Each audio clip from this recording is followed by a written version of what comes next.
All right, guys, you got me. You got me. It's time for the Q&A. And I'm reading these comments, and Money Mike say, boy, they ain't done yet. They ain't tired yet. Let me hop back on here and get into it. And, it started, as we know, Cathy Engelbert, right? Money Mike likes Cathy Engelbert. No doubt about it. I think there's a future there for the WNBA players. But let's get to the Q&A because a lot of people say I'm contradicting what I said yesterday. What I tell you yesterday, the fix is in, okay? The fix is in. The fix landed $45,000 in fines, folks. $45,000, right? Did you see Stephanie White after the game last night? Did you see the emotional tears that have come down her eyes? Do you understand the relationship with her and Kurt Miller? Do you understand the relationship with Dallas firing a coach? Do you know what's understanding here of contradicting and how the hammer was dropped, right? And it was kind of a sad thing. And you guys I didn't want to get into it, but now you got me into it. So let Money Mike get into it. You're not going to sit in front of me and tell me Boston didn't get took out of that game last night. Boston was taken out of that game last night and sat on the bench, fouled out. That's a complete turnaround from what you just saw in Indiana. Now, either the referees decided or the officials decided to see something different. I don't know. Okay, I'm cautiously watching this, and it's not a happy thing. But let's get to Deb Vaughn. What's going on, Deb Vaughn?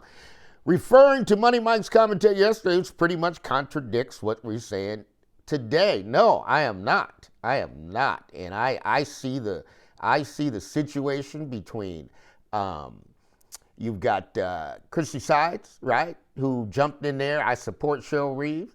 You got Becky Hammond sit there who says, I jump in there. And what was the plan in all this, right? We're going to yell loud enough that we get what we want. So when we go back to Vegas, we're going to get the calls. Did it seem different? Did the game seem it was called different? Did the fever, did it change? Folks, you got to look at the entire circle. But I want to go through this. I see something different. But you guys want the tea, I got to give you the tea. Right? I mean, I got to just cut loose. Okay. Money Mike. Are you Money Mike or a fake? Wait a minute. You did a video yesterday, the fix is in, saying that there's an investigation by the government of WNBA management, and today you are praising the CEO to the highest haven. I think you got a call last night. That's a good one. Today, you her best fan and best defender. I love it. I love it, Javier. That's a great one, right? That's not what's going on, folks. What I am doing here, and I told you I came for change, right? So when the ladies are out there, okay, and they're actually looking for the best opportunity that they can to maximize their revenue, you've got Cathy Engelbert sitting in a point of that, right? And when you have somebody sitting on point, and then you got Reeve, you got a lot of things that are going on that people are coming up, and they're saying that the Indiana Fever get a lot of favoritism. The Indiana Fever get a lot of calls. The Indiana Fever get a lot of favorites that other teams don't get. And that's what the uproar is within the WNBA. That's what got everybody going, hey, the fans, this, that, and the other, right? But Cathy's at the point, right? And for some reason, I don't know why, that people feel the players can fire Cathy. I don't know why people would believe that the coaches can fire Cathy. I don't know why people would believe, right? You would believe that the WNBA Players Union could say, Cathy's fired. You can't. She works for the owners, folks. And here's the deal. Here's what I'm going to tell you. When you work for the owners, if the players and the Players Union and everybody's pissed off, then Cathy is doing her job. The only difference that I'm saying, right, after I look, right, when you do the due diligence of it, right, so basically as I started digging down deeper into her background, I started looking at what she is trying to do, but the WNBA players are saying, we don't want you to do this. Now, here's the danger that you're going to run into this, because the league, the players don't know this, right? The players don't. Once you remove Cathy, the next person that's coming in is going to be 5 times as hard. It's going to drop a hammer. And the reason I can tell you this, because I understand that the NFL had Pete Rozelle, right? And him and Al Davis were in court the whole time fighting. Next came Peter Tableau, who was a very nice commissioner, right? Kind of like Cathy. was. He was a very nice, player-friendly commissioner. Next, Roger Goodell comes in 2006. He drops hammers. He don't care. Look, guys, I told you don't hit him this way. Boom, you do. 30,000 fine. You did it wrong again, 60,000 fine. Cathy Engelbert's not doing that. Finally, okay, the rubber met the road, and now comes a $15,000 fine, right? And if you're telling me Stephanie White has $15,000 to give up, that's a new story, right? So I'm not contradicting myself. When I say the fix is in, I'm telling you something that the structure was going against the Indiana Fever. Now, Stephanie White didn't have no choice last night. She didn't have a choice, right? Because Mitchell got injured. You got to go to other players. And when I look at this, now you're not really coaching a team. The team is performing off of what the teammates have taken ownership of this team, and that's where I was going with the buy-in. And it would have been a serious problem, right, for Stephanie White to coach against the Phoenix Suns. And by God's blessing, that didn't happen, folks. But if it would have happened, that would have been a serious problem, right? Because what it is you have the W and the WNBA. Let's just put the T out there, right? The WNBA is the first-year players and the rookies. Okay, you got 2 years of the new league, right? Now, you talk about Cathy Engelbert. Let's talk about it, right? Because what did she do? She put that All-Star game in Indiana. The All-Star game was not going into Indiana without Cathy Engelbert, right? She arranged that. She allowed Indiana to build, right, and to make something that the players, okay, can benefit from and grow the league, right? So after you've done that, now there's been some sort of confusion, right, because you got a CBA agreement, right? And here's what's happening, folks. This players union, okay, is scripting out for what these players to say. Because it doesn't make sense. This is where I lost Collier, Nafisa Collier, right? So you're gonna have a situation with Cheryl Reeve, right? Has came in, right? This is part of the fix, folks. If you don't see it, then I can't put it to you any other way. You're gonna have a situation where Cheryl Reeve comes in and blows a gasket, right? Blows a gasket on national TV. Then Cheryl Reeves takes audacity to go to the podium and blow another gasket, right? Now, all in the meantime, who's over there also blowing a gasket is Gino, right? Because they're trying to set the table here, right? And when you do this, now Gino's talking bad about Cathy Engelbert, right? So now you got the players and the coaches who are two senior coaches, right? Because guess what? Let me tell you what they're trying to do. They're trying to stop this. And if you guys can't see it, then I'm sorry. Because that's why they're cutting the coaches out. And whenever you see coaching, right, where it's a problem and it's having a problem and it's a detriment to the league, right, to the league, that's what you got. And so you got two coaches. I don't care if they win a championship or not, Becky Hammon. Becky Hammon has tied the WNBA up in litigation, okay, and it's serious, too. And it's going to cost this league some money. Right? But Becky don't really give a damn, right? And when you get to that point, because Cathy can't save you, because Cathy is there, has brought Wall Street to the table. And I told you guys, I said, look, there's going to be two things that's going to happen here. The WNBA, Wall Street is coming. They only care about making money, right? Cathy don't have any more power to kind of manipulate, okay, with Reeves, okay, and actually Beck and Hammond. I can't do that anymore. What I used to do, I can't do. I'm held to a higher standard because now we have different investors, okay, and this is the problem, right? So now when you get a situation like this and you have it where you're sitting here and you're trying to figure out why are they going against the commissioner so much? The commissioner is not involved in anything they're doing. And folks, the last time, I don't get the officials. I really don't. I don't get the officials, because here's the problem. You're blaming the officials for something. Let's say you swiped all these officials out, and you get all new NBA officials, and you pay them $550,000 a year. That's what officials make. You pay them that, right? So now you got the best of the best. What's going to change? Because, see, the officials don't dribble. The officials don't block shots. That's the players. And what I've been saying is the women's game is about 10 or 15 years behind the men's game, okay? Now, let me break that down so we don't throw that out of context, because Money Mike is saying women versus men. What are you saying? Okay, on the men's game, a player making $60 million a year has to make business decisions on the court. He is not going to run around the court with his head not on a swivel. He's going to understand if he jumps in the air how to roll, okay? And he's not going to go in there out of control, okay, and get injured, right? Because the official making a call cannot determine an injury. And that is something that they've picked out and said the WNBA officials are the problem. Well, if you go out and get all new officials and you pay them all $550,000, which is what senior referees make, you pay them that amount of money, guess what's going to happen, right? They're going to come in and call their game, whether you like it or not. It doesn't matter, okay? And that's what I think people don't understand. By changing the officials, it's not going to change the injury rate, because the injury rate is caused by how the women are playing. And when you get women playing at this top speed, right? You take Clark. Caitlin is playing at a top speed. Mitchell's playing at a top speed. Do you see the reactionary injury or the cramp that hit Mitchell? Okay, that's how fast their output is.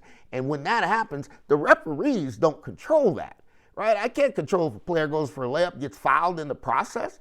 Only thing we can do is kick people out of the game, but Cathy wasn't doing that. Cathy wasn't suspending players. Now the mandate has come down.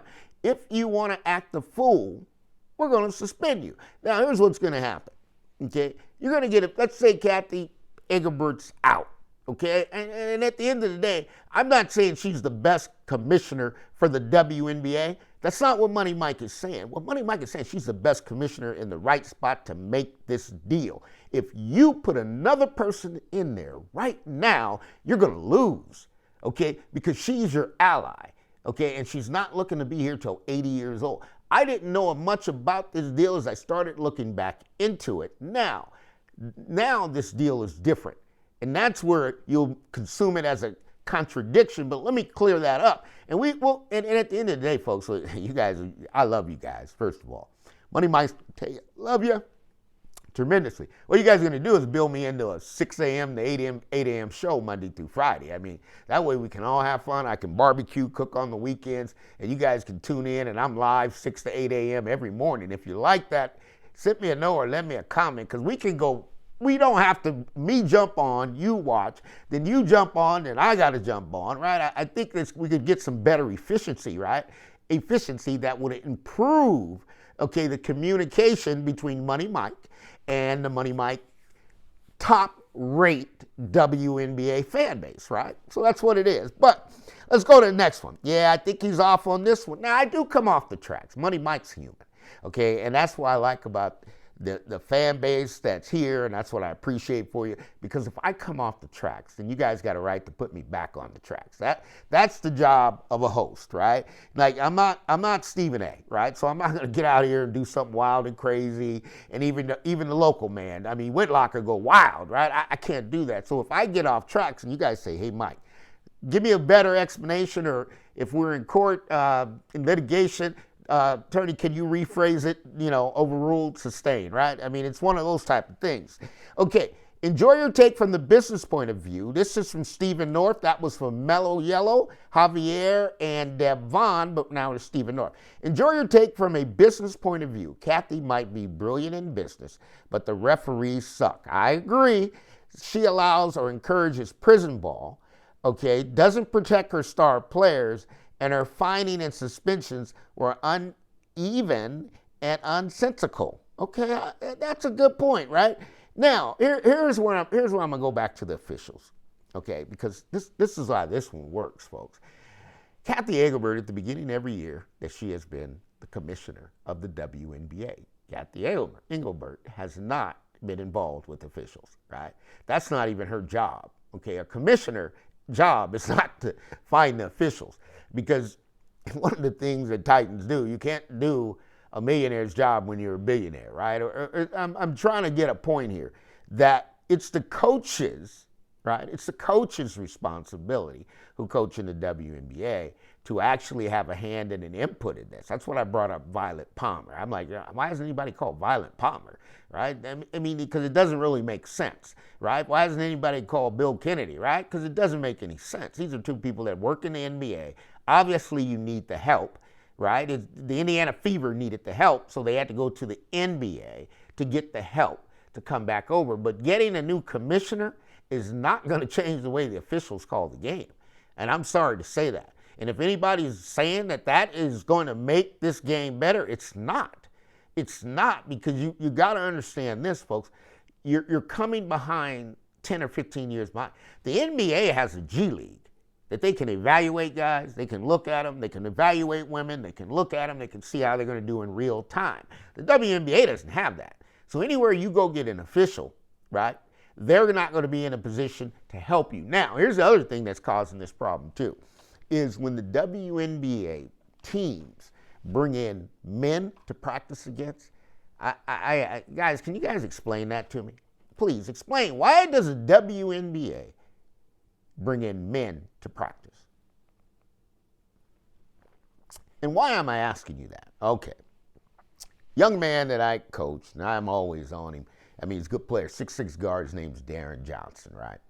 And basically, the way it worked, right? He got there, got to Philly. We got up to 412, right? They took him 12th pick in the G League. And we're riding this out. He goes to Philly and runs into Brett Brown. But here's the deal. Here's where I'm going with this. When players get injured, like a Caitlin Clark, right? I'm going to use Caitlin Clark injury as an example, because what's Caitlin doing and how's Caitlin doing it and how's it all working out? Well, when Klay Thompson needed to rehab, right, they had to call my guy, Darren Johnson, right, who I've been mentoring since the 5th grade, right? So when they call in Darren to work out with Klay, that's an opportunity also for them to see him play as well. See, the WNBA can't do that, because the WNBA is practicing with men, and not only practicing with men, but you're practicing with men that are not conditioned, right? Now, what would be a better scenario for the WNBA is have prospects that you potentially will sign, and then you can come in there, you can run a practice just like a game, and then you can have officials come in there and actually officiate that, right? And so you can get a look at who they are, because you can't just pop officials up. And that's what basketball has been able to do. But in an NFL, you got to process. It takes years. I mean, you could start out in high school. You got to go call college ball. You got to get a contract. You got to keep moving up the ranks. And it's really hard to move up the ranks in Major League Baseball. You can, I remember it was Harry Wendelstadt was the trainer, right? But you go into minor leagues, you spend a lot of time in there. The women don't have that. So where are you going to get the training from to train the women officials to officiate the game? Because the men officials, right, they call in the G League, they're already there. They're already calling high major D1 basketball. So, and then you got the college who's already there, but they've already got their people slotted in and contracted. So they're not going to leave, they're not going to leave the SEC to come to the WNBA and work for less money. They're getting paid good money. And that's where I'm confused, to where I don't see the correlation of removing Cathy, right, in a correlation to the officials. Now, the fix I'm talking about, guys, is straight up. I was singling out one thing. I did not know Stephanie White. I'm going to tell you guys, I'm going to be an open mind to tell you there's concerns that I have with Stephanie White. And why? Because I don't understand why you would hitch your name to that wagon, right? Do I have other concerns in other organizations? I got a concern with Curt Miller, right? I got a serious concern with Curt Miller, because I saw Curt Miller take Elijah James, right, and take Enrique, put him on the bench, right? Put him on the bench, brought Grace Berger in, who's been cut by 3 teams, and these players are suffering over here. That tells me, man, that's a funky situation. If I know anybody, listen, if Stephanie White wanted to return to the W, this is how I'm going to point it to you, folks. If Stephanie White wanted to return to the W, she'd go work with Curt Miller. I'll be honest with you. And don't you think for a minute that has not been discussed. Do not think for a minute that Curt Miller has not positioned Stephanie White to come coach Dallas, right? And Stephanie White is saying, well, good, listen, I got all these challenges with Caitlin. I could go over here with Paige, and I could build on something over here, right? Don't be fooled, folks, because the way they do certain things, and I noticed it when Dejanay Carrington said they ain't trying to win over here, right? And I got a feeling that, you know what, there's a lot of unhappy people that are going to be frustrated, and The W. Kurt Miller is the W. He's not the WNBA. I don't know how Kurt Miller is going to survive with the pressure. The only way he survives is because him and Gino are friends. So you got to understand there's relationships behind the relationship. Okay, you got to understand that. And then you got this next relationship that's trying to fix of how, okay, is Stephanie White long term? Is she going to be here and sign a 5-year contract with the Indiana Fever? Because you got Caitlin Clark. Okay, and I'm telling you now, when you support Cheryl Reeve, you're not supporting Caitlin Clark, right? And that you know, I don't need a rocket scientist to learn that one. That's just the real truth of it, right? So the suspensions, okay, that Stephen North's talking about, wait till you get the new commissioner. Because the WNBA players talk about it all the time. Man, they pay us a lot of money, but they take a lot of money back from us. The ladies haven't been hit with the fines. They've been smiling on this $50 and $100. They're done with that, right? You want more money? We're going to make you pay for it. You want tickets? You got to pay for them tickets, right? You got to realize, folks, when you look at an NFL player's paycheck, they pay for everything. The hotel room, all that's deducted. The team is not going to give you $60 million and then all of a sudden we're going to keep paying for your tickets. No, that's not how it works. Okay, so there's a different game that's being played. You got two different games, and you got Becky Hammond and Cheryl Reeve are trying to conquer the throne. Okay, that's what you got here, folks. Mellow Yellow, you came back. Just because she broke the glass ceiling doesn't mean she deserved it. As a matter of fact, she didn't deserve the position.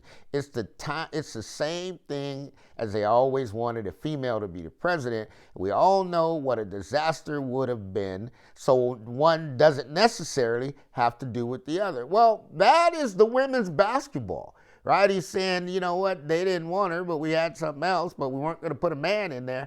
That's women's basketball, folks. That's women's basketball. I hate to tell you, I learned this when I got into women's grassroots, and I had to go out there and I had to meet the teams, right? And I played everybody. I didn't care. I mean, the only person I didn't get a chance to play was Tony at Sci-Fair, because I'd have welcomed that game, right?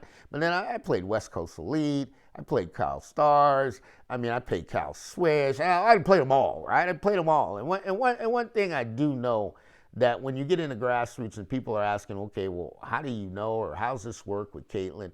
You know, and I'll give you an example. The player at UOP with Gina, when she was a freshman, I had to take her to go see Nikki Speed. Nikki Speed was up there in L.A. with Ray, right? And you want to talk about a good ball player that ran into a bad situation. You want to talk about Caitlin Clark and Stephanie White? I'll tell you about Nikki Speed and Vivian Stringer. Okay, that you want to go back, I'll tell you, man, good Lord, right? Because Nikki Speed was a great guard, offered 300 colleges, went to Rutgers. It didn't go well. Right? So sometimes you get the players, okay, and you get the coach on two different wavelengths. And that's really what you got with Stephanie White. Stephanie White is not on Caitlin Clark's wavelength. Stephanie White is on her own wavelength, right? And this is where the Indiana Fever have got to come out and say what their stance is with Reeve, right? Because see, I think this is all looped in. So what people don't understand is the Indiana Fever have a W management team. Right? They have a W, not a WNBA management team. They have a W management team. When you look at the Golden State Macaris, they got a WNBA management team, right? The home team, everybody, the offense, it's all shared. You need help. Hey, Kerr, Steve, come on over. I'll help you out, right? But they're working as one unit. This is not that way, right? The Indiana Fever are not working the way the Indiana Pacers work. Okay, because the women don't operate like that. They do things the way they want to do them, and they don't care what you think about it. And that's why Reeve and them have got the way they are, because they don't really give a damn what the league thinks. They don't give a damn what average thinks. Even Becky Hammond came out and said, I don't give a damn what the NBA wants to do. I don't care about them, right? That's burning bridges. And what I'm trying to do here, folks, and it's just open-ended Q&A, and I'm just going to talk and let you guys know where I'm at, is I'm trying to get these players to not get blackballed or banned out of this league. Because somebody hasn't given them the memo that some of the things you do, right, the next commissioner is going to kick you out the league. And what do I mean? I mean, I like Skylar Diggins' game, but you're not going to take my podium and start dropping F-bombs. Okay, I think Alyssa Thomas is a great player, but you're not going to call my fans racist, right? So what are they going to do? They're going to start slapping these ladies with $25,000, $50,000, and by the time you get it, if you want to know how it works, ask Ocho Cinco. Okay, Chad Johnson. Chad Johnson was with the Miami Dolphins. Nobody caught this, but I caught it, right? You know what Chad Johnson did? Everybody thought he was leaving for the weekend. He was on Hard Knocks. This is a cold-blooded story. And he'll tell these ladies they will cut you out, right? So here's what happened. Chad Johnson was leaving. Everybody was saying goodbye, but nobody caught it. He said, I'm going to get arrested tonight. right? Nobody caught it. I caught it because I don't listen to what the players say. I listen to what the other things they're trying to say, right? He said, I'm going to get arrested tonight. Well, nobody paid attention. Nobody stopped him. He went out that night, got arrested.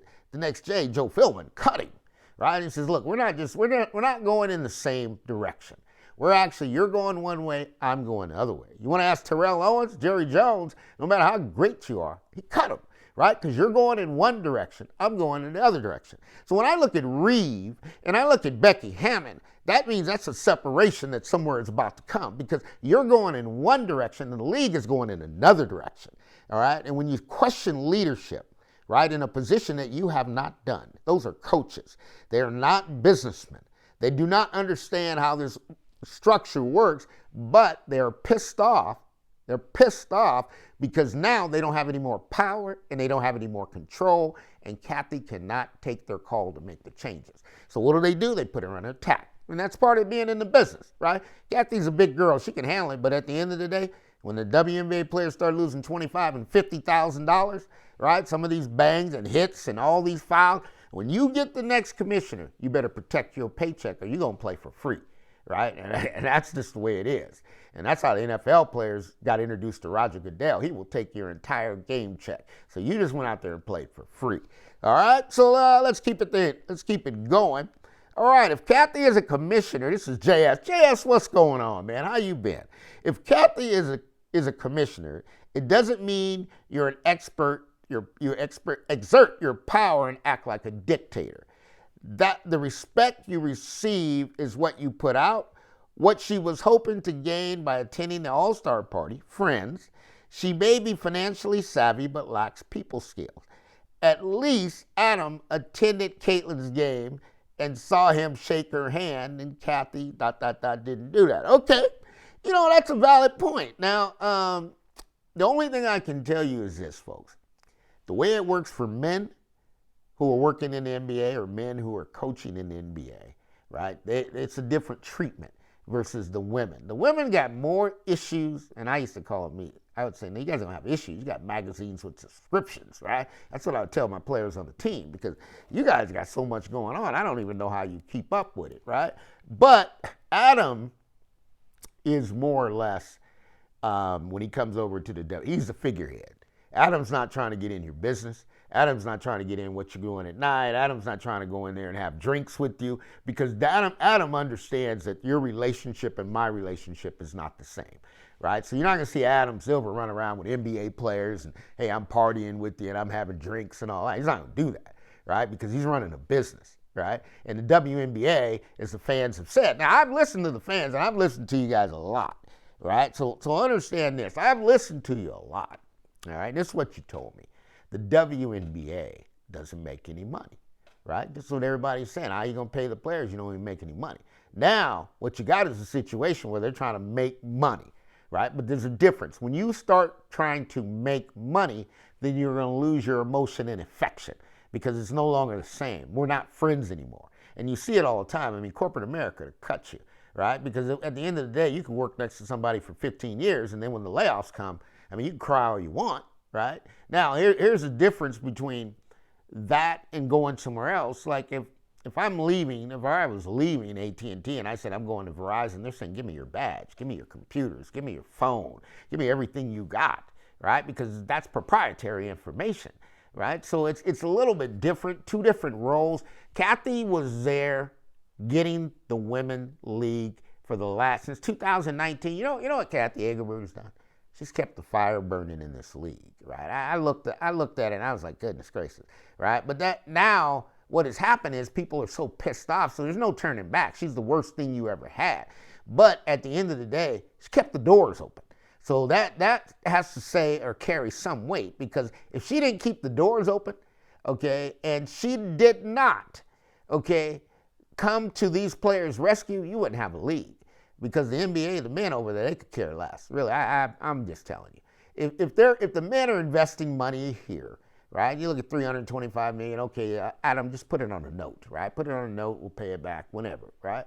But the whole point I'm making here is they're not emotionally tied to the game like the actual women are emotionally tied to this game, right? And you got to understand the men They own the team, but they also run other businesses, right? That's why I tell you about David Tepper of the Carolina Panthers, right? I mean, he owns the Panthers, but that's not his everyday business. He's a hedge fund manager. He's trading all day long, right? So I'm trying to get you to understand that the WNBA went from being a friendship, right? Because when you're a friendship, it's just like a trust fund. You can lose money. Nobody really cares, right? Because nobody's watching it, right? Nobody's watching the money to care because we know we're going to lose. We don't really want to look. We just want to figure it out at the end of the year, right? But we're losing money. And I think the WNBA players never got that memo, right? They always thought we were doing good. We were doing well. Everything's working great. Everything's here. But in 2019, if you had a gripe with Cathy, the gripe should be, how did you negotiate this in the first place? Who negotiated this? Because she got a sign when this got on, but who negotiated this contract? So if Cathy negotiated this contract that you have now, 9% revenues, all that, you should be highly upset. You should be highly upset. I don't have that information. Somebody will shoot it right back to me, but you should be really pissed off, right? Because you took a bad deal, right? But you're under duress. See, this is the difference here, folks. Whenever you don't have money, or you don't have the money, or you don't have the investors, and you got to go to somebody, you just want to play. You want to keep the league going. You want everything to be perfect, but we're not perfect. Just can you keep us up and going? Now, here's what happened. The game has gotten popular. So now you got a whole influx of all these other WNBA players who play in the league coming back. Hey, you know what? There's something I could do here too, right? But they weren't here. So now you got the league is saying we're going to do a massive cleanup, right? We're going to come in and bring all new coaches. That's change, folks. That means you're running a business now, right? And that you've got to look at in the right way, okay? In plain sight too, smooth. In plain sight too, how disgusting. Okay, Melo comes back. Everyone is conflicted. Yep, that's good. Okay, Carol, a good business manager is not necessarily a good leader. You're correct. You're correct, right? So at the end of the day, there's levels. Right? A good business person is not a good leader, right? But there's levels to this. The players are not on Cathy Engelbert's level. They're not even doing the same job. So the relationship that she's going to have is going to be really a town hall meeting. I'll come in, I'll let you know what's going on, but we're not friends. I've got other business that I have to do. And the ladies are not there getting the business of doing these acquisitions. She's out there trying to get you more money. Right? But you're doing two different jobs, and I don't know how the women got convinced that they had a direct line to the commissioner, because you don't. There's no player that has a direct line to the commissioner. If you got an issue, you go to the Players Association. The Cathy Engelbert, I don't know if she has in the past, I don't know. But if she's taking player calls, that's a bit much.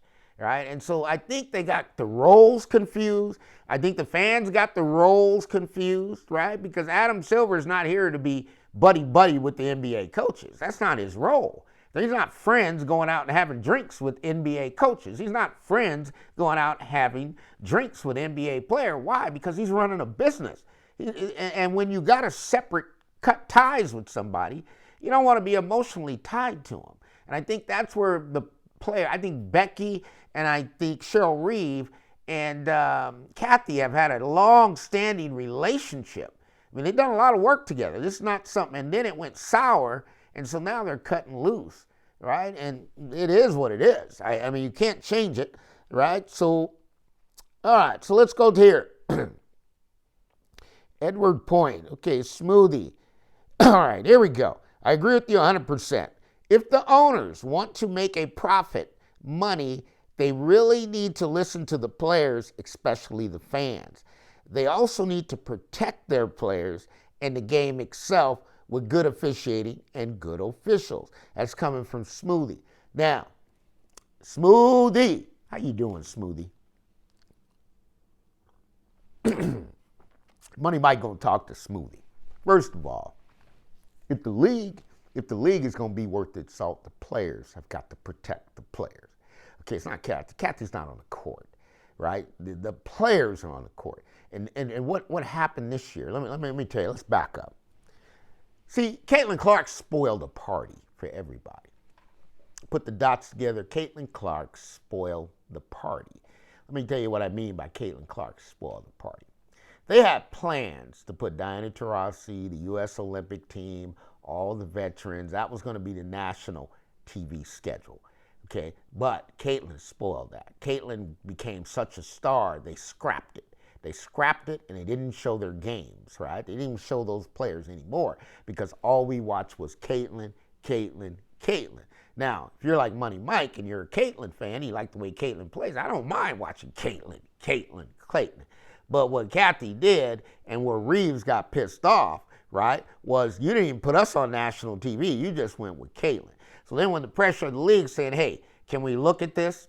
Can we look at this again? Can we look at Caitlin being on the team? It's going to be a huge benefit to the league. It's going to be a huge benefit to the players. No, the players, they shut that down. Okay, that's the riff. That's what happened, right? And so now you got Cathy taking heat for Cheryl Reeve, right? Taking big time heat because Cheryl Reeve, all those global partners, everything, I'm going to take a stand. I'm bringing Brittany Griner. This team is so good. You got to be so great. Man, come on, guys. All right, this all was behind Caitlin. And everything, every action that Reeve, okay, and Becky Hammond has taken is because of Caitlin. Every action Asia Wilson has taken is because of Caitlin, right? So guess what you got? You got some out-of-control coaches who have put together their fix a plan on what they're going to do each and every game. Folks, in the women's basketball, let me explain how it works. And I didn't know it, but I had to learn it too. Okay, with these level of players. These level. I'm not talking about the little kids. I'm talking about these level of players you're watching right now. If you get a player that plays on Connecticut, right? Say they get a little squabble or whatever, Indiana Fever, right? And if that was the NBA, well, we'd have to wait until Connecticut and Indiana play again because the man ain't going to squabble with nobody. They're going to deal with you when I see you again, right? So now, with the women, it don't work that way. The women got friends all over the league. They talk, they text, and they're going back and forth. So what they're saying is, hey, don't worry about it, girl. I'll get back for you, right? So the women are acting crazy. The women are, now, if somebody wants to sit here with me and tell me these women in the WNBA haven't been acting crazy for the last 2 years, then you got another thing coming because what you're watching is not really the way the game's supposed to be played. You're supposed to come in, play the game, play it clean, right? I mean, you'll get an altercation every now and then, but it's not every single night. Every single time we got to go through this again and again and again, and we got to watch that. And here's what the women don't understand. Every time you do that, they got to go to the monitor. And every time they got to go to the monitor, they got the slowest monitor in America. I mean, it's like they got to boot it up, right? They're like on AOL or something, all right? Because you got to boot it up, you got to look at it, you got to stop it. Well, you do that like 5-6 times a game. That's what's killing the game. That's what's killing the WNBA game. It's like you can't even tell what it's going to be. Now, these officials were handpicked by these coaches. These officials didn't just show up. The commissioner didn't get these. These are people who have relationships with people who are coaching and working in the organization. That's how you selected them. So you created your own problem, right? Because Cathy didn't sit there and go through an evaluation camp saying, I want this official, this official, this official. That's Becky Hammond and Reeves' job. They're Team USA. They're picking everything for the league. Now, when it doesn't go right, you can't blame the commissioner because Adam Silver is not picking officials. He's got a lead dog, right? Bill who's going to run that thing. And then we got a lead dog, Dick Mavetta. He'd run that thing for you. There's lead dogs in there, cheat crews that have been around forever, right? So the commissioner is not connected to officials, and I don't know how that even happened. Now, what the commissioner can do is change the rules, right? And that's what baseball is facing now. They're like, man, these umpires are terrible. They miss so many calls. Why don't we just put the machine in? But for the ambience and the history of the game, they're refusing to do that, right? But the baseball really doesn't need umpires. They can put something on the ball, and it'll track itself around, and it'll play. Really, if you get into the right technology, you can eliminate officials, right? Because you can make the camera just do all the calls, but then that's going to take away from the game. I don't think the WNBA wants to do that. All right, so let's go in here. That was Smoothie, Michael. Okay, best game Fever have played. Best coach game, full of modifying to win by White. Yeah, Michael, you're saying it right, Best. I'll repeat that. Best game Fever have played. Best coach game, full of modifying to win by White. Here's the challenge with Stephanie White. Stephanie White's not consistent. Right? She's not consistent. Stephanie White's lineup is not consistent. Her rotation is not consistent. So what does that do? That keeps the Indiana Fever in a state of chaos, right? I mean, you don't know who's playing tonight. You don't know who's going to get a certain amount of minutes. Nobody knows how this is going to go. And so what Stephanie White was doing was putting people in position, saying, I'm going to move Caitlin over here. So Stephanie White has her entire agenda. Stephanie White's deal is, look at what I did and look at how I got here, right? And then you're going to have the W. They're going to tell you without a doubt, right? They're going to tell you without a doubt, this is the greatness of Stephanie White. Now, Stephanie White can coach, okay, but can she coach them to a championship? Because we got to remember, you took Connecticut to the same round last year. Now, I know the only way the Indiana Fever can win a championship is with Caitlin Clark.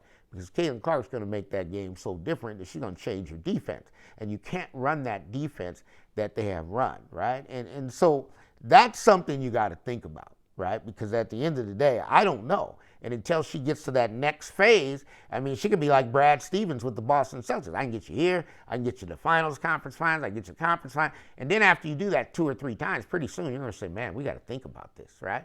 Because at the end of the day, Stephanie White still has to win. It's not, see, you can pat someone on the back when you're friends, all right? You can pat someone on the back. But, you know, at the end of the day, not a lot of people will take the Indiana Fever job, okay? Because you got to be someone who's going to accept what they want to do, right? So Sandy Brondello would be a candidate because Sandy is going to bring her own system, and that means that the general manager is trusting the coach, right? The Indiana Fever don't trust coaches. I want you to understand it. The Indiana Fever do not trust coaches, right? So that's why they're always changing. Things are changing because the information is coming from someone else. And that's how the Indiana Fever play ball. I mean, kind of like the Dallas Cowboys, right?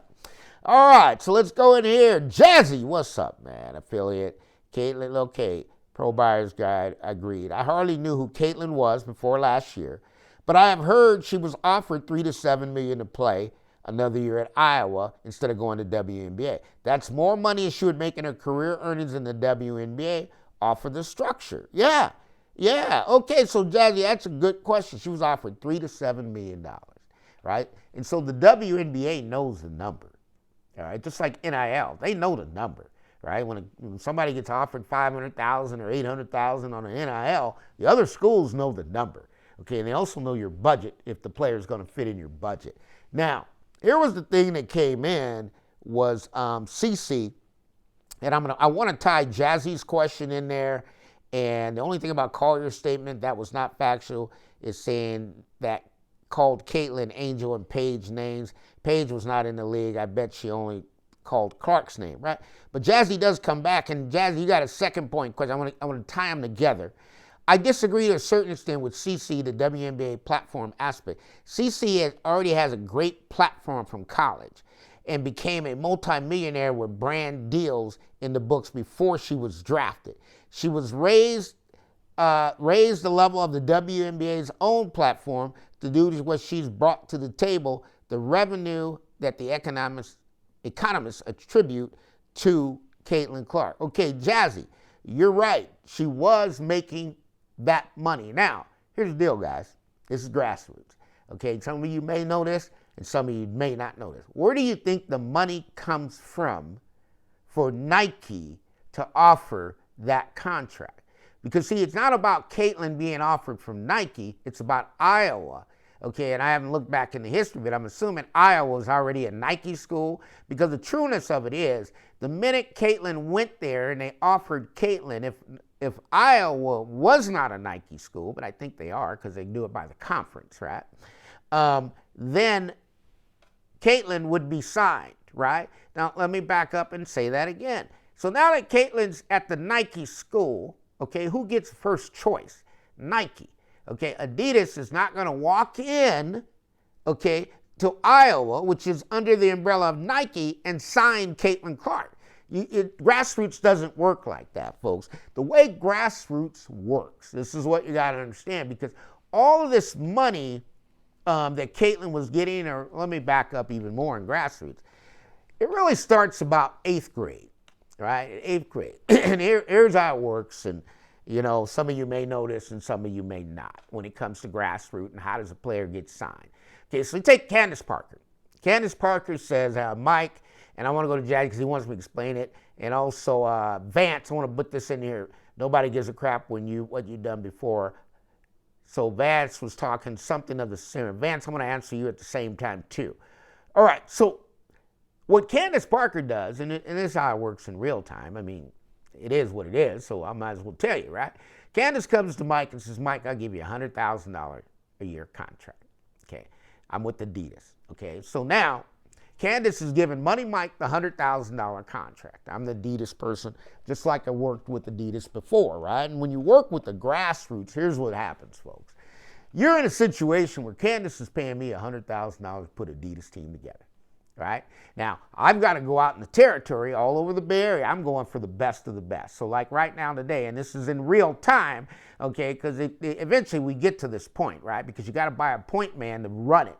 So it goes all the way back to Sonny Vaccaro. It goes back to Air, right? Nike would give Sonny the $3 million contract. Sonny's going to break that contract down to 50, 100, 150, 200,000 individual contract, because you got to have people who are out there to go get the players, to find the players, right? And you got to have money to train the players. So really, now that I've received this $100,000 from Candace Parker, okay, because I'm working Adidas, and my good guy Joe Keller, right? Joe Keller's up there, Adidas Phenom, where Chelsea's been, Kelsey Plum's been, all NBA players have been Adidas Phenom, right? Because we're Adidas, right? So now, the way it's going to work out is when you get that player, and Candace, I have that player, and I'm going to take this player to the Adidas camp, right? Now, the whole ideal of this, there's already schools that have contracts with Adidas.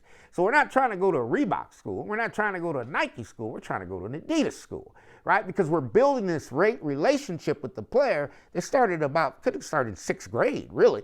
But you keep moving. You get somebody like Zion Williamson, right? It could start earlier. John Morat, well, he was late.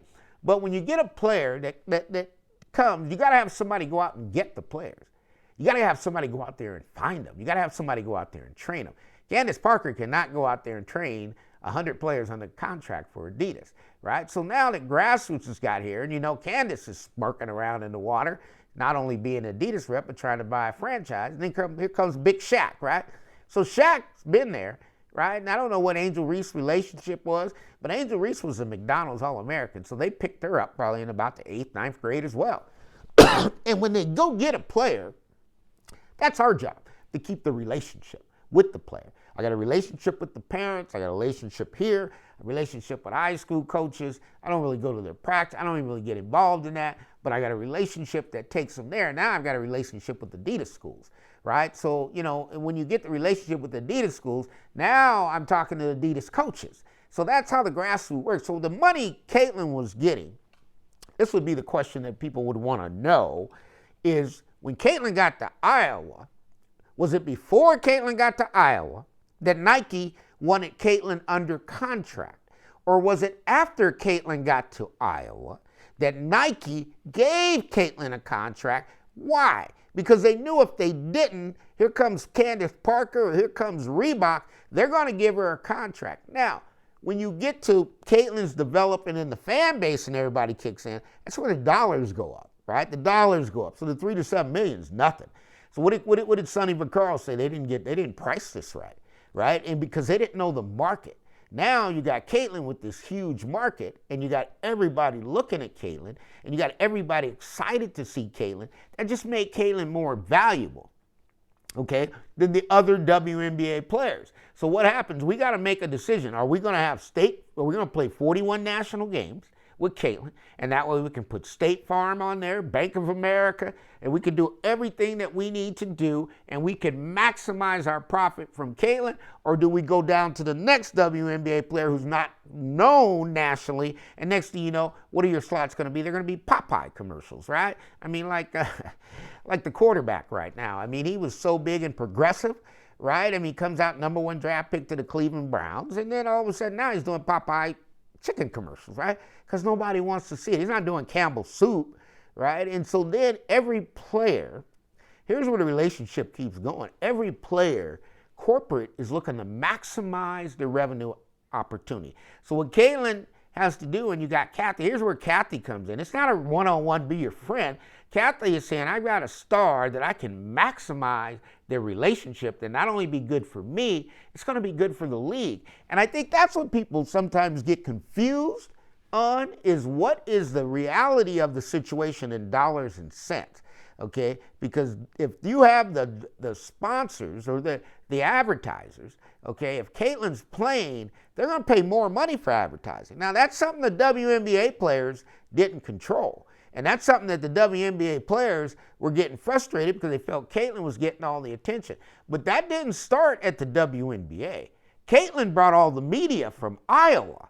You got to understand that, folks. That didn't start in the WNBA. The WNBA players thought they were getting overlooked. No, this started in Iowa, right? And Nike got pressured and said, we better put something on the table, because that $28 million, after somebody else could have came in there, Candace Parker could have came in and they said, we give you $75 million, right? So you look at it now, you look at Juju Watkins, right? You got Juju Watkins, and all of a sudden now, Caitlyn got a contract, but Juju Watkins' contract is like 2-3 times bigger than that. No, but does that mean Juju Watkins is better than Caitlin Clark? Not really. Where does Money Mike have Juju? I got her as the best player in the world, right? But she's had an ACL, she's coming back, she's lost weight. What did Money Mike tell you? I tell you, she's probably played her last college game, right? Because it's too big of a risk to have her out there with college players. And that's what they're saying with Caitlyn. It's too big of a risk to let Caitlyn go play unrivaled, because if she gets hurt, then who made that horrible decision, right? So that's kind of the Grassroots. Grassroots starts early. Folks, they've been paying players for a long time. You're just seeing it now, but they've been doing this for a long time. You don't get great, right? You don't win national championships in women's basketball, national champions in men's basketball, without paying for players. So you got to look back at the history of this game, and I told you the FBI came in and did a sweep. But what the FBI didn't do was do the sweep on women's basketball. So they know how to get it done, and I'm telling you, there's a lot of things that could come up, and that's important, right? All right. Okay, so how about this? We go to Paul. So you're saying the TV deals was because of the greatness of Cathy, and that she's so great that she got Caitlyn endorsements while she was at Iowa. I'm going to tell you, yes. Folks, the relationship, okay, you got to understand, the relationship starts earlier than most people think. If I look back on it with Brandon Jennings out of L.A., and I see him on there arguing with these guys who was the better player. Brandon Jennings could have played in the NBA, right? Could have played in the NBA as a freshman in high school. Agumake, the little sister is playing now, okay, not the older sister. I saw her at the Oregon Trail. She could have played in the WNBA as a freshman, right? As a freshman in high school. That's how good they were, right? But the relationship of what happens is the player and what's going to happen is already going to be slotted in. They've already got this there before she even gets out of Iowa. We're not going to let a player that we've invested. You got to understand this. Now look at this over years. I want you to look at it over years. So whenever Candace Parker, right, I'm using Adidas just as an example. It's nothing concrete, but it's the realness of it. And you'll figure it out, search it out, and you'll see what it'd be, right? So Candace has already given me a 5-year contract, right? Okay, to be the Grassroots director in the Sacramento area, right? They're the Grassroots director in the North Carolina area, right? Pick a state. Money Mike goes in that state. What is my job is to go out there and find the best players in the state, right? But she's been giving me this for 5 years, so they already invested $500,000, okay, coming in through Mike. Now, the WNBA, right, and the NBA, they've been operating on 2 platforms for NBA agents, right? So now you got more NBA agents who are coming, right? These NBA agents have relationships with Nike or Adidas or Reebok. They already have relationships in there. And believe it or not, the agents also advance quite a bit to the player, right? Because the agent is going to have a revenue return on that player. So they're just investing in that player early. And that's how it works, folks. Nobody's going to wait until you get to the draft to start investing money, because it's too late. You got to have those relationships in place so then when you get there, and a perfect example is Pam McGee, right? So you got Pam McGee, who has a son, JaVale, right? Well, they already got him slotted in there. JaVale McGee was already slotted in and go. okay? And then they went up, Team California Adidas, and I'm coaching with Dave, and they go up and they get Armand Johnson, right? Him and JaVale play on the same team. I got Armand. Armand is a beast.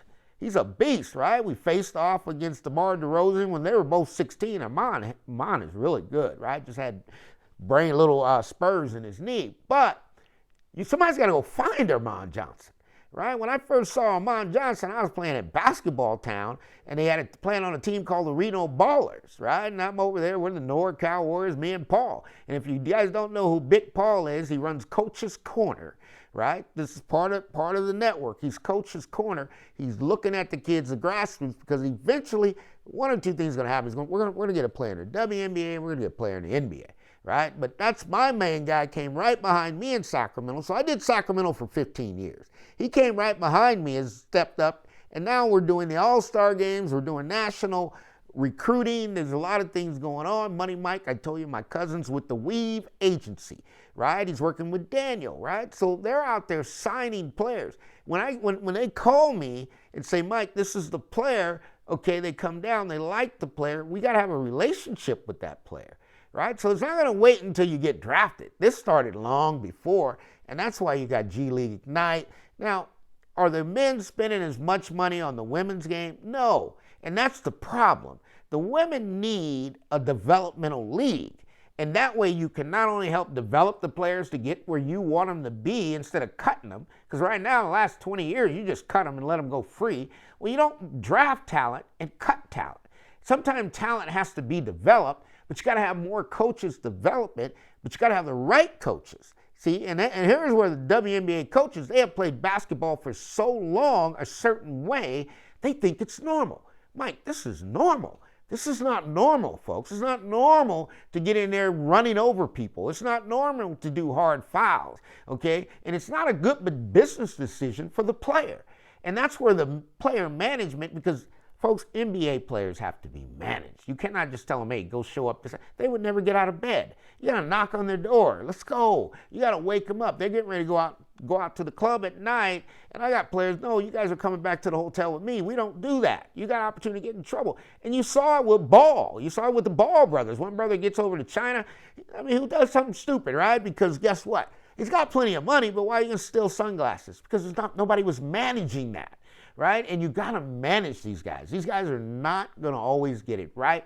And now I can see the women, sometimes they need to be managed, because if you take the podium, right, and you're going to go in there, and this is what I learned about Melissa Collier, right? Collier's trying to say how much you appreciate the fans, but you got to look at the WNBA players have dogged out the fan. I mean, you've dogged the fans out, so now you can't look at them and talking about you want fans. And then you can't look at them and say you want fans when your coach is acting a fool, right? That's ebonics. If you hear once in a while, you're going to hear Money Mike say ebonics, acting a fool, right? So you got to look at that of understanding, how do we get a player?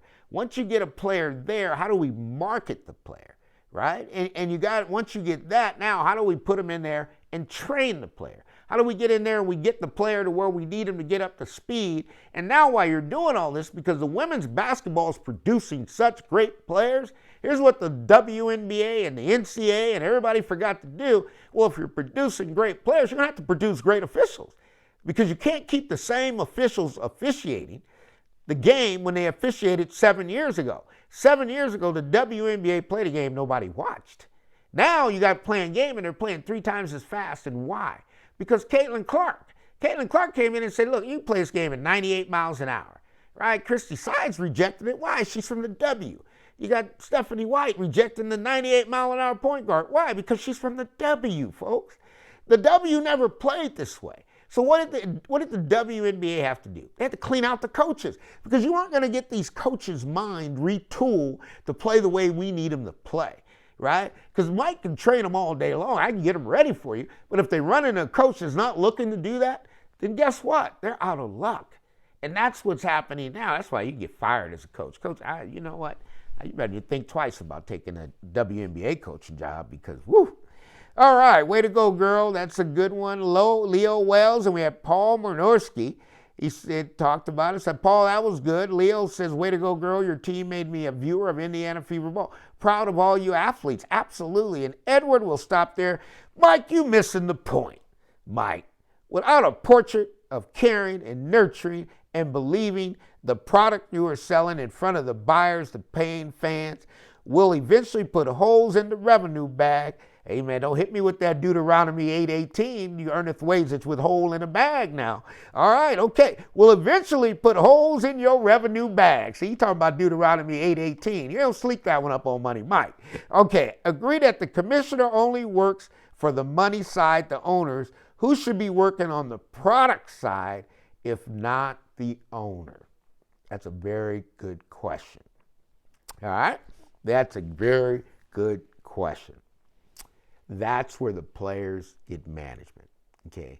This is how it works, folks. And Edward, I'm going to stop here. I'll close. You guys got an extra hour out of Money Mike. And pretty soon, y'all don't turn this into just a 6 a.m. in the morning to 8 a.m. We go a couple hours. I'll just jump on live, start talking. You guys jump in, have your coffee with me. And we'll have a very powerful show. I think we could do something like that. I'm going to see if I can put that together, because it's going to make it a lot easier, because I'm coming back for an hour, and then I'm reading all these comments, and man, it gets going. But missing the point, okay? Who's the care and nurture? Okay, this is where the WNBA players have got to get it together. They got to get it together, right? Because when you get to the NBA, okay, let me tell you how that works. And I'll use Darren Johnson as an example, or I'll use Armand Johnson as an example, okay? So they got us in Grassroots, right? We're the trainer, we're the developer. Okay, that's why I tell you, I've got a process that I put in, right? My process was easy because Gus Armstead, once I built the relationship with Gus already works out the NBA guys, so I know my players going to Gus. And then along the way, I got introduced in Sacramento to Alex Van Dyke for plyometrics, so my players are going to Alex Van Dyke. So I got 2 of those areas. And then if I want to get ball handling, then I'm going to bring a ball handling specialist in, right? That's the responsibility of the grassroots. What should be happening, right? And this is where the WNBA and the NBA is about 10, 15 years behind. Women are going to get there faster though. But, okay, it's not the coach's job to develop a player. And see, this is what the WNBA has done. They've taken on that responsibility of trying to develop and change a player how they play. Once you get to the NBA, they're not changing your game. Okay, and a lot of stuff they're teaching in the WNBA as coaches, the players should already know that. But because the WNBA was played a certain way, this is the way they've done it. They get players, and they've cut a lot of players they should have kept. But the trueness of it is a player should walk into this league ready to go like Caitlin Clark. Caitlin Clark was ready to go the minute she got in the league. You know what happened? Because the W always have done it this way. So Christy Sides only knows what Christy Sides has seen. They've never seen a player come in that's complete. Caitlin came to the WNBA complete. Okay, giving me a 2-to-1 ratio on turnovers. Okay, what does that mean? For every 2 assists, she's getting 1 turnover. Case can go out there and get 20 turnovers. 20 assists, 10 turnovers. Nobody's ever seen that, right? Nobody's ever seen a player play like that in the WNBA. Now, you may have seen the player play, but nobody's ever seen a coach turn it loose. Christy Sides walked through the door talking about Caitlin Clark's got a lot of bad habits. You know what Stephanie White did? This is where you lose me. All right, I'm a J, because Caitlin's already polished. You don't need to polish Caitlin. See, that's a rarity. Juju's already polished. Okay, you don't have to polish Juju, right? There's no polishing you're going to do. She's bringing everything she's supposed to bring. When you get to the NBA and you can walk in the G League, right, and then you can get all the way there to you get Exhibit 10, you get to a 2-way contract. They're not teaching. They're not teaching you the game of basketball, right? That's not going to happen. They've got trainers, they've got weightlifting, they got strength and conditioning, and a lot of agents. That's why Clutch is so good, because Clutch provides all that. So when a Clutch player plays in the WNBA, they're polished, man. Chelsea Gray is polished. Jewel Lloyd is polished, right? Because they got Phil Handy working them out, right? You don't develop a player. You shouldn't have to develop a player when they get to the WNBA. Now, Dominique Malunga, that's going to be different, because now she's out there as a wing. She's a 6'6" wing, not a 6'6" post, right? So that would answer, because now the fans are expecting to see a great game of basketball, and the fans are pissed off, right? So you got that, Edward. Why are the fans pissed off? Because they're watching horrible basketball. Why? Because the WNBA aren't trainers. They're not trainers, folks.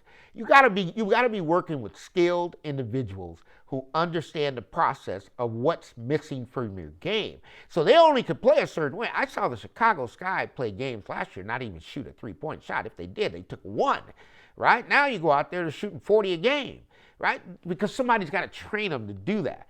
And so when you play a certain way, and here's where it gets kind of ugly. I'll tell you where it gets ugly. You'll take somebody like a Dawn Staley. You take somebody like a Becky Hammond. You'll take somebody like a Stephanie White.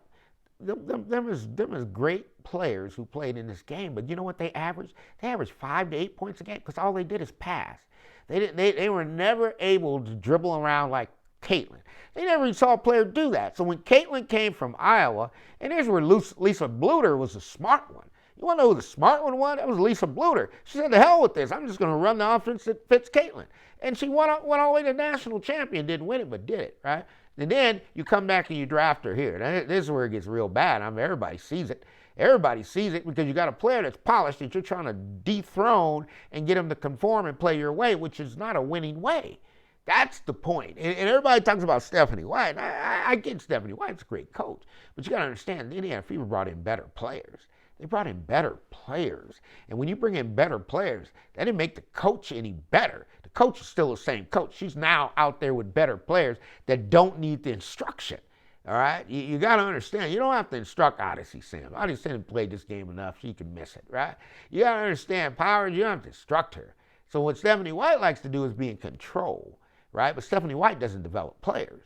Okay, so now you want to bring in somebody who's here, because if you ever hear Stephanie White talking, and you guys can show me all the clips of practicing and Stephanie White working. Stephanie White is not developing players, okay? Stephanie White is not taking somebody out to 6th grade and is going to say that I'm going to produce them and get it ready to play in the WNBA, right? And all the coaches who are coaching in the WNBA, here's a tough part about it for them, because they've never played this way, and they don't know how to teach how to play this way, right? And that's hard. That's really hard, because you would not be able to allow these players going to get frustrated. And that's what happened with, what's her name? Malaysia Fuwiley. That's what happened to Dawn. Dawn's got an all-star guard up there. She can't coach her because the guard is too good. The guard is doing wraparounds, left leg. She's an entertainer, right? But you get these coaches who are coming in. That's why you got Tibbetts, right? You're sitting over there in the championship game going, man, my girls can do whatever they want, right? Because I'm not going to mess with what they already do. So he's sitting there with Alyssa Thomas. Why would I try to change Alyssa Thomas' game? Alyssa Thomas has full freedom to go out there and play whatever way she wants to play. She don't got to check with nobody. Caitlin Clark should have full freedom. Stephanie White, she shouldn't have to check with you.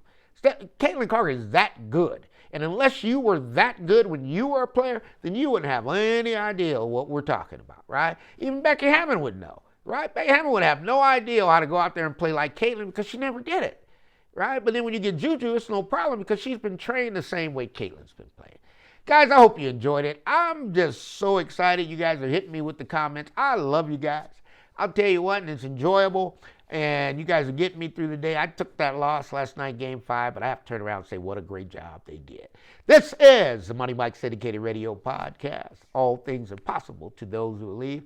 Hey, I love you, entertained you, and give me more comments because I'll jump back on here again. Sometimes I get fired up. I can go all day. Endurance is my thing, folks. Let's get it on.